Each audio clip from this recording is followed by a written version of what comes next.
గౌరవ శాసనసభ్యులు భూపతి రెడ్డి గారు, డీసీ అధ్యక్షులు మోహన్ రెడ్డి గారు, సిటీ అధ్యక్షులు వేణు గారు, తాయల్వినందన్ గారు, రత్నాకర్ గారు, గోపాల్ రాజు, అందరికీ నమస్కారం. మీకు నమస్కారం.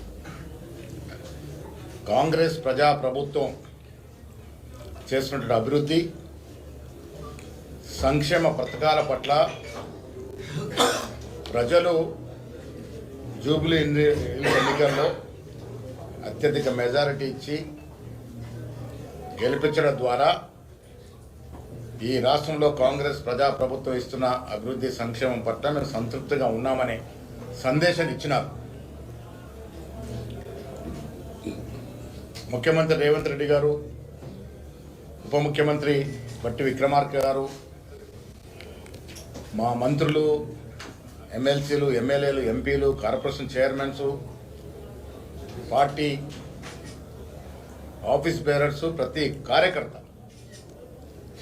జూబ్లీహిల్స్లో శ్రమించి మా సంక్షేమం అందుతున్న తీరు, రాష్ట్రం మొత్తం మీద జరుగుతున్న అభివృద్ధి తీరుతెన్నులు, ముఖ్యంగా హైదరాబాద్లో రేవంత్ రెడ్డి గారి యొక్క ప్రత్యేక దృష్టి వల్ల రాబోతున్నటువంటి మరో ఫేస్ ఆఫ్ మెట్రో,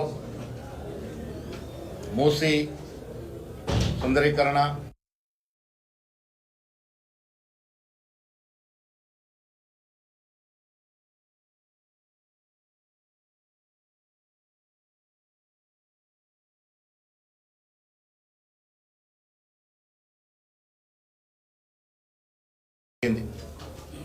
సంవత్సరం క్రితం సికింద్రాబాద్ కంటోన్మెంట్, ఇవాళ జూబ్లీహిల్స్, రెండు కూడా కాంగ్రెస్ పార్టీకి పట్టం కట్టి ఈ రాష్ట్రంలో జరుగుతున్నటువంటి కాంగ్రెస్ పార్టీ ప్రజాపాలన బేసిక్గా ఉందని చెప్పకనే చెప్పినారు.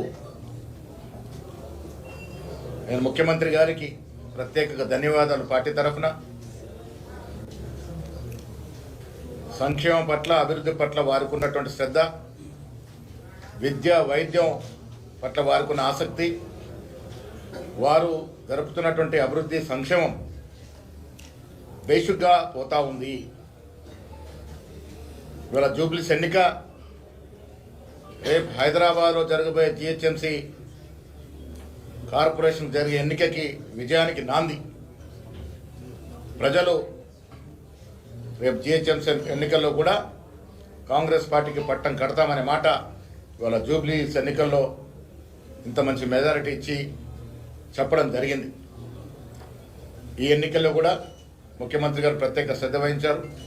డిప్యూటీ ముఖ్యమంత్రి గారు, మంత్రులు అందరూ కూడా మా సంక్షేమాన్ని ప్రజలు అందుకున్నటువంటి తీర్థంలో వివరించగలిగినారు. కాబట్టే ఇవాళ ఇంత పెద్ద ఎత్తున ప్రజలు మాకు పట్టం కట్టినారు.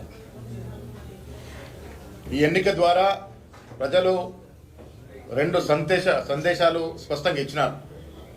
ఒకటి, కాంగ్రెస్ పార్టీ పట్ల మేము సంతృప్తిగా ఉన్నాం. వచ్చే 3 ఏళ్లే కాదు, మళ్ళీ వచ్చే ఎన్నికల్లో కూడా కాంగ్రెస్ పార్టీ కనీసం 100 సీట్ల పైగా గెలుస్తుందనేటువంటి మేము చెప్తూ వస్తున్న దానికి బలం చేకూర్చింది. ఇవాళ ఆనాడు కంటోన్మెంట్ ఎన్నిక కానీ, వాళ్ళ జూబ్లీహిల్స్ ఎన్నిక కానీ కాంగ్రెస్ అభ్యర్థి గెలిచినారంటే ప్రజలు ముఖ్యమంత్రి పట్ల, కాంగ్రెస్ ప్రభుత్వం ఇస్తున్నటువంటి సంక్షేమం పట్ల సంతృప్తిగా ఉన్నారనే మాట స్పష్టమైంది. రెండో సందేశం వాళ్ళ జూబ్లీ ఎన్నికల్లో ప్రజలు ఇచ్చింది, బీఆర్ఎస్ పార్టీకి సెలవు చెప్పినారు. పార్లమెంట్ ఎన్నికల్లో వారికి 0 సీట్లు ఇచ్చినప్పుడే బీఆర్ఎస్ పార్టీకి ఈ రాష్ట్రంలో ఇంకా భవిష్యత్తు లేదు అన్నట్టు మాట చెప్పడం జరిగింది.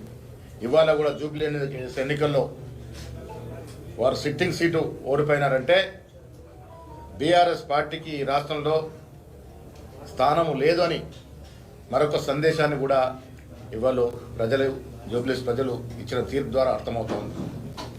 ముఖ్యమంత్రి గారు ఇటీవల చెప్పినారు, బీఆర్ఎస్ పార్టీకి గతమే కానీ భవిష్యత్తు లేదని. ఈ తీర్పు ద్వారా అది రుజువైందని చెప్పొచ్చు. వచ్చే రోజుల్లో ముఖ్యమంత్రి గారి నేతృత్వంలో మా మంత్రివర్గ సభ్యులు కానీ, మా శాసనసభ్యులు కానీ, మండలి సభ్యులు కానీ, ప్రతి కాంగ్రెస్ కార్యకర్త ప్రజల ఆకాంక్షలకి, ఆశయాలకు అనుగుణంగా పనిచేస్తుంది. ఇదివరకు మేము ఇచ్చినటువంటి మేనిఫెస్టో పెట్టినటువంటి అంశాలు చాలా వరకు పూర్చగలిగినాం. ఇంకా మిగిలినవి కూడా ఇచ్చి 3 ఏళ్ళు సుపరిపాలన అందించి ప్రజల ఆకాంక్షలకు అనుగుణంగా పనిచేసి 3 ఏళ్ల తర్వాత ఎన్నికల్లో 100 సీట్లకు పైగా కాంగ్రెస్ పార్టీ గెలుచుకుంటుంది. వచ్చే ఎన్నికల్లో కూడా కాంగ్రెస్ పార్టీ గెలుస్తుంది. ఈ వచ్చే 8 ఏళ్ళు కాంగ్రెస్ పార్టీ అధికారంలో ఉంటుంది. ప్రజలకు అవసరమైన కార్యక్రమాన్ని కూడా చేస్తుందని మాట ఈ సందర్భంగా మనవి చేస్తా ఉన్నాం. ముఖ్యంగా 42% రిజర్వేషన్ రాహుల్ గాంధీ గారి యొక్క ఆకాంక్ష, ఖర్గే గారి యొక్క ఆశయాన్ని ముఖ్యమంత్రి రేవంత్ రెడ్డి గారు ముందుకు తీసుకున్న తరుణంలో మేము బీసీలకు కట్టుబడి ఉన్నాం, బీసీల అభివృద్ధి కట్టుబడి ఉన్నామని అక్కడ బీసీ బిడ్డను నవీన్ యాదవ్కి సీట్ ఇవ్వడం జరిగింది. ప్రజలు కూడా దీన్ని హర్షిస్తూ మేము 42% రిజర్వేషన్ 2 చట్టాలు తీసుకురావడం, బీజేపీ దీన్ని ఆపేయడం, దానివల్లనే ఇలా జూబ్లీహిల్స్లో బీజేపీ అభ్యర్థి పరిస్థితి ఏ స్థాయికి దిగజారిందో చూసినాం. ప్రజలు స్పష్టంగా నమ్ముతా ఉన్నారు కాంగ్రెస్ పార్టీ బీసీల యొక్క రిజర్వేషన్ పట్ల కమిట్మెంట్తో ఉందనే మాట. బీజేపీ ఏ రకంగా ఆపుతుందో కూడా తెలుసుకునే మరి బీజేపీ పరిస్థితి అంత తక్కువ ఓట్లు వేసినటువంటి పరిస్థితి జూబ్లీహిల్స్ ఎన్నికల్లో. ఏది ఏమైనా నేను మరొకసారి రాష్ట్ర ముఖ్యమంత్రి రేవంత్ రెడ్డి గారికి అభినందన తెలియజేస్తా ఉన్నాను. ఇది వారి విజయయాత్రలో ఇదొక మణిహారం. ఇలా జూబ్లీహిల్స్ ఎన్నిక కాంగ్రెస్ అధినేత్రి సోనియా గాంధీ, ఖర్గే గారు, రాహుల్ గాంధీ యొక్క ఆశయం మేరకు ఒక బీసీ బిడ్డని మంచి మెజార్టీతో గెలిపించినటువంటి ఘనత రాష్ట్ర ముఖ్యమంత్రి గారిది, డిప్యూటీ ముఖ్యమంత్రి గారిది, ప్రతి కార్యకర్తది. జూబ్లీహిల్స్ ఎన్నిక కష్టపడ్డ ప్రతి కాంగ్రెస్ కార్యకర్తకి అంకితం. వారి కృషి డెఫినెట్గా కాంగ్రెస్ పార్టీ గుర్తుంచుకుంటుందనే మాట కూడా ఈ సందర్భంగా మనవి చేస్తూ ఉన్నాం. నవీన్ యాదవ్ గెలుపు రేపు హైదరాబాద్లో జరగబోయే జిహెచ్ఎంసీ ఎన్నికలు కానీ, కొద్ది రోజుల్లో రానున్న స్థానిక సంస్థల ఎన్నికలు కానీ డెఫినెట్గా కాంగ్రెస్ పార్టీకి పట్టం కడతారనేటువంటి సంకేతం ఇవాళ జూబ్లీహిల్స్ ప్రజలు ఇచ్చినారు. అన్నిటికీ మించి జూబ్లీహిల్స్ పౌరులు, జూబ్లీహిల్స్ ఓటర్సు, అక్కడ ఉన్నటువంటి ప్రతి వ్యక్తికి కాంగ్రెస్ పార్టీ ధన్యవాదాలు తెలియజేస్తూ ఉంది. మీరు ఓటు వేసి కాంగ్రెస్ పార్టీని ఆదరించి కాంగ్రెస్ పార్టీ ఇస్తున్నటువంటి ప్రజా పాలనని కితాబిస్తూ అభినందిస్తూ ఈ తీర్పు ఇచ్చినందుకు జూబ్లీహిల్స్ ప్రజలందరూ కూడా ధన్యవాదములు.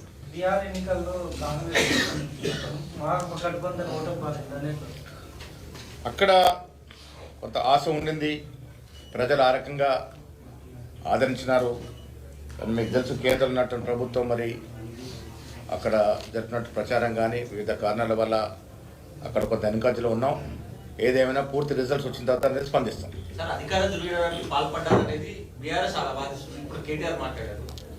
ఏ రకమైన అధికారం ఓడిపోయిన తర్వాత ప్రతి పార్టీ ఇదే రకమైనటువంటి మాటలు మాట్లాడతారు. ప్రజలు ఓటర్ మిషన్ మీద బటన్ నొక్కందే ఓట్లు పడతాయా? జూబ్లీహిల్స్ ప్రజలు రేవంత్ రెడ్డి గారి ప్రభుత్వాన్ని ఆదరిస్తూ ఉన్నారు, కితాబిస్తున్నారు. కాబట్టి ఇవాళ ఆ రకంగా అంత మంచి మెజార్టీతో గెలిచినాం. ఇప్పటివరకే దాదాపు 23-24 వేలు వచ్చిందని అంటున్నారు. ఇంకా మంచి మెజారిటీ కూడా నమోదు చేసుకునే అవకాశం ఉంది.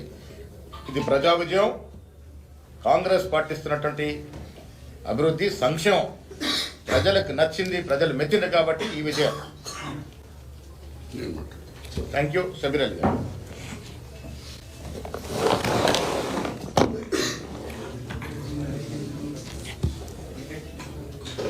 ప్రదేశ్ కాంగ్రెస్ కమిటీ అధ్యక్షులు ఆల్రెడీ జూబ్లీహిల్స్ విక్టరీ మీద డీటెయిల్స్గా చెప్పినారు. అట్లాగే మా సుదర్శన్ రెడ్డి సాబ్ కూడా చెప్పినారు. నేను ఒకటే కేటీఆర్తో సవాల్ చేస్తున్నాను. కేటీఆర్ గారు, మీరే మాకు వచ్చి సవాల్ చేసినారు, ఇది రెఫరెండం అన్నారు. కాంగ్రెస్ పరిపాలన 2 సంవత్సరాలది ఇది రెఫరెండం, మీ పాలన బాగలేదు, ప్రజలు మీకు వ్యతిరేకత ఉన్నారు అని రెఫరెండం చేసినారు. ఆయనతో సహా బండి సంజయ్ కూడా రెఫరెండం అన్నారు. నేను అంటున్నాను, రెఫరెండం ఛాలెంజ్ చేశాను. ఛాలెంజ్లో జూబ్లీహిల్స్ ప్రజలు, తెలంగాణ ప్రజలు కాంగ్రెస్ వైపు ముగ్గు చూపించి ఏదో 1000-200తో 2000తో కాక దాదాపు 25,000 మెజార్టీ వస్తున్నది. 25,000 మెజార్టీ వచ్చినాక కేటీఆర్ ఇవి నాచిన నీయాతో అంగం తేడా అన్నట్టు మాట్లాడకుండా మీరు రిగ్గింగ్ ఏం రిగ్గింగు ఏం పంచినా 1000-2000 ఫరక్ వస్తుంది అని 25,000 ఓట్ల మెజారిటీతో గెలుస్తున్నప్పుడు ఇట్లా నువ్వు సరిగ్గా చెప్పుకో. ప్రజాస్వామ్యాన్ని మేము గౌరవిస్తాము, ప్రజలు తీర్పు ఏదేమో దాన్ని గౌరవిస్తామని చెప్పు. కానీ ఉల్టా చోర్ కొత్తవాళ్ళ డాటా నువ్వే కదా నేను ఛాలెంజ్ చేసింది మాకు. రెఫరెండం చూపించేసినారు. ఇవాళ జూబ్లీహిల్స్ ప్రజలు జై కాంగ్రెస్, జై రేవంత్ రెడ్డి, జై కాంగ్రెస్ పార్టీ అని ఆల్రెడీ చెప్పేసింది. ఇంకేమున్నదా? ఇక నీకు వదిలేస్తున్నా, నువ్వు రాజీనామా చేస్తావు. నీ మున్నజాడ పార్టీ కానీ నువ్వు రాజీనామా చేస్తావా, లేకుంటే బండి సంజయ్ ఇంకోసారి గుండు కొట్టుకుంటావా, ఏం చేస్తావో ఇక ఆయనకే వదిలేస్తాను. Thank you.